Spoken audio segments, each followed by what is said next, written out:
say should just say. Lauren, I want to start with you and just give us the state of how you guys doing in the family. I mean, you guys are really up against it.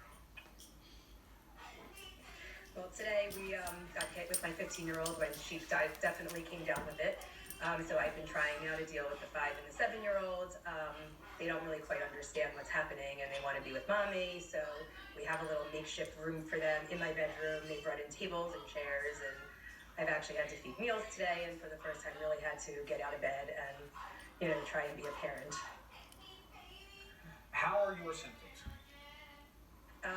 Besides the breathing, I still get short of breath. Thank goodness I forced my husband before this whole thing came to a halt to bring him a pulse ox machine, and I think I check it about every 5 to 10 seconds. My pulse ox is fine. It's between 97 and 99, which gives me a little peace of mind. Friends are sending me millions of things, music, everything, to try and keep me calm. I listen to as little as possible about my husband. Not that I don't love him and want him to get better, but the more I get upset, I cry, I get stuffy, and my taste came back tonight, so I'm so excited. That's fabulous. I just want the fever to go away. If the fever and the cough could go away. So the fever, I don't know what your fever is like. You think you're fine, you think you're better, and then boom, at night or whatever it is, you have the fever. You don't even know. The thermometer tells you, and you want to just cry because then you're not better. The fever's been up upper 90s, 100 at the highest. That since the day one, pretty much on and off. And what day are you on now? Tonight starts day 12. And look, that is really the norm. This idea that people are going to get through it in a few days, and yes, some are blessed with that path, but very few. Most of us, it's weeks, let alone when you're going to have to deal with all of these offsetting pressures. Now, with us here, Lauren, I have Karen Goheen, who's a nurse who also battled through this. She had to go into the hospital a little bit. She came back out. What let you know, Karen, that you were really going to be on the other side? Like, how long did it take before you felt like, okay, the beast is at bay for real? Yeah. It was about 15 days before my fever stopped. I stopped having headaches and fevers. And I was in the hospital, and I started getting my appetite back. And but I still needed oxygen for another 4 or 5 days. But after about 15 days, that's when my fever stopped, and I started to have any appetite at all. And in terms of what made the difference for you, do you believe, in terms of what got you past it? Was it just a coefficient of time? What do you think helped most? Well, I think at the beginning I was so caught up in this being the epicenter of the pandemic and following the news and being so anxious about family members, I didn't rest very well.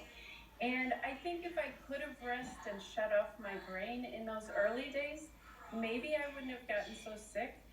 But then when I was in the hospital, I started listening to music that calmed me down at night and helped me just sleep, just relax. That was really helpful to me. And then I started getting better. So. Hey, Lauren, did you hear that from Karen? Have you tried that? Have you tried a little bit of music at night to help? I mean, you have real concerns, as did Karen. Her mother was stuck in that nursing home. They couldn't find out anything about her. Her father was in the hospital. Her brother was sick. But you got to worry about the little ones. And I understand that. So, what about that? A little bit of therapeutic music at night, or you think that won't work? I do that. I've been doing that during my panic attacks. The panic attacks are regular. She's laughing, so she must have had them too. They're very regular, and you don't know if it's the COVID or if it's panic attacks. And as I said, then I run to the pulse ox and check, make sure that my oxygen levels are good, and calms me down for about 10 seconds. So I had my pulse oximeter on me when I was getting my chest x-ray. Because you don't know from any real kind of paranoia. I put any paranoid person to shame in terms of what a hypochondriac I can be. This is the worst setup for me to get this sickness. So when I saw that x-ray that I showed to people earlier, the second I looked at it, I saw infiltrate on it, even though I don't know what infiltrate even means, except as a verb. And I'm in a panic as soon as I saw it. So Sanjay, a lot of people now, God love them, people have been so good and supportive. they're seeing the x-rays and they're saying, holy cow, you're really sick. I see the infiltrate in there. Will you explain to people how having some infiltrate doesn't mean that you're necessarily in a bad mood? Yeah, right. I mean, infiltrate, for the purposes of diagnosing this, it usually means, and we can put up the x-ray again, I can show you, that first x-ray, you're sort of looking at this, you're looking at the chest from the front, you're looking at straight, yep, there it is. So, that's the right lung and the left lung, and the black areas are the air-filled spaces in your lungs. You're looking in those areas, so those sharp edges at the bottom of each lung. You want to make sure they stay sharp, that you don't get fluid that's sort of accumulating in that area. Again, it's a little bit hard to tell on television there. It is a little bit hazy in some of those areas in the more center of your lung. So maybe a little bit of infiltrate in that area, but not significant, nothing that's sort of accumulated there, Chris. But, you'd look at that and you'd say maybe this is somebody who's dealing with a little bit of a respiratory infection. So, and then of course the other x-ray that you showed was looking at the same, obviously, picture just from the side, and sort of confirms the same thing. Right. There it is And there. look, again, So again, I'm the spine sick. is right in the middle. So that's and why then, it looks like that. yeah, Yeah, and that's exactly. Okay. I mean, It means sick. It doesn't mean you're going to have pneumonia, and I just want people to feel okay about that. If I'm okay with it, we should be okay with it. And what I want to do is I want to take a quick break, and I want to talk about where we all want to get. Karen's going to give us some video that show us like what a beautiful ending is for her story, and I want to talk with Lauren about what she sees